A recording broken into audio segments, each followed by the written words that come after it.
वास्तुशास्त्र एवढ्या विषयाचा विचार करू नये, त्यांनी याचा एकत्रित विचार करावा, कारण वास्तुशास्त्र सुद्धा व्यक्तिपरत्वे बदलणारा आहे.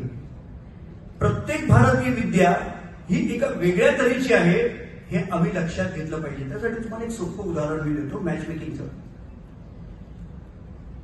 आमच्याकडे मॅच मेकिंगची जी पद्धत आहे ना थोडी वेगळी. ती कशी होती माहितीये का? एक मनुष्य खिशामध्ये 3-4 कुंडल्या घेऊन मुलाच्या घरी जायचा आणि मुलाच्या घरी गेल्यानंतर तो पहिल्यांदा काय पाहायचा, त्यांचा व्यवसाय कोणता आहे, त्यांची प्रतिष्ठा कशी आहे, त्यांच्या घरातल्या खाण्यापिण्याच्या सवयी कशा आहेत, त्यांची व्रतवैकल्ये कशी आहे. तो जेव्हा केव्हा जातोय तेव्हा कोणी घेणेकरी तरी येत नाहीत ना. आणि तो मुलगा कसा आहे, तो लग्नाला योग्य दिसतोय का, ह्या 5 गोष्टी तो आलेला मनुष्य बघायचा आणि त्याला अनुकूल, त्याला अनुरूप असणारी कुंडली बाहेर काढायचा आणि सांगायचा आता ही कुंडली बघूया. मित्रांनो, 7 ग्रहांपैकी 5 ग्रह तो मॅनेज करत होता.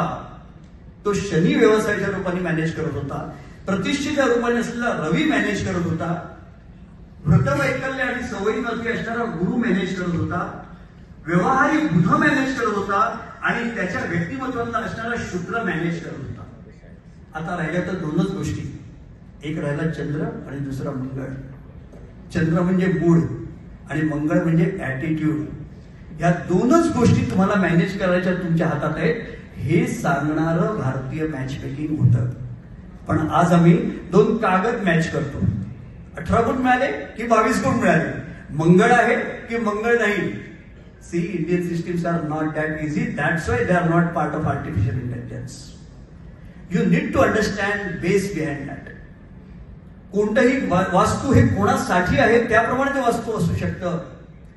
आज थोडासा ईशान्येला असणारा कट, थोडासा नैऋत्येला असणारा कट, थोडासा दिशाहीन असणारा वास्तू सुद्धा आम्हाला जगण्यासाठी आवश्यक असणार आहे, हेही आम्हाला समजतंय. तुमच्या ह्या डिफिकल्टीजना कशा तऱ्हेने सामोरं जायचं आणि कशा तऱ्हेने त्यातून सोल्युशन काढायची हा विचार करणारा अष्टवास्तू प्लसचा विचार आहे. We are very practical. कोणत्या तरी तऱ्हेच्या सोप्या फक्त कन्सल्टेशनच्या पद्धतींवरती अष्टवास्तू प्लस अवलंबून नाहीये. केवळ ऊर्जा जडत्व सिद्धांतावर अवलंबून पण तो नाहीये, तो व्यक्ती सापेक्ष चिंतनावरती आधारित आहे.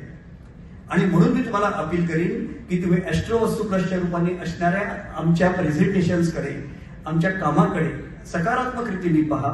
कदाचित आजच्या तुमच्या संकटांसाठी, आजच्या डिफिकल्टीसाठी आमच्याकडे सोल्युशन असू शकतील. आमचे गौडा सर हे एकमेव सर्वे सर्व असं मी म्हणेन की त्यांची कंपनी आहे. मी आज त्यांचा ट्रान्सलेटर म्हणून उभा आहे आणि ही भूमिका पार पाडायला मला अत्यंत आनंद होतोय. ज्या लोकांना असं वाटतं की अष्टवास्तू प्लसच्या माध्यमातून ज्योतिषशास्त्रात निर्माण झालेले हे नवीन आयुध तुम्ही वापरावं, तुम्ही जरूर संपर्क करा. आम्ही तुमच्या बरोबर आहोत. श्रीमंतच नाही, अतिश्रीमंत व्हा. ह्या इंडस्ट्रीमध्ये, डेस्टिनी मॅनेजमेंटच्या इंडस्ट्रीमध्ये अजूनही करोडो रुपये, अब्जावधी रुपये बाकी आहेत. तुमच्यापैकी कोणीही हे शिकू शकतं. फक्त 200 तास द्या आणि चांगलं डेस्टिनी मॅनेजमेंट शिका. एकात एक सांगड असणारे विषय शिका. हे सांगण्यासाठी मी आज तुमच्या समोर उभा आहे. धन्यवाद.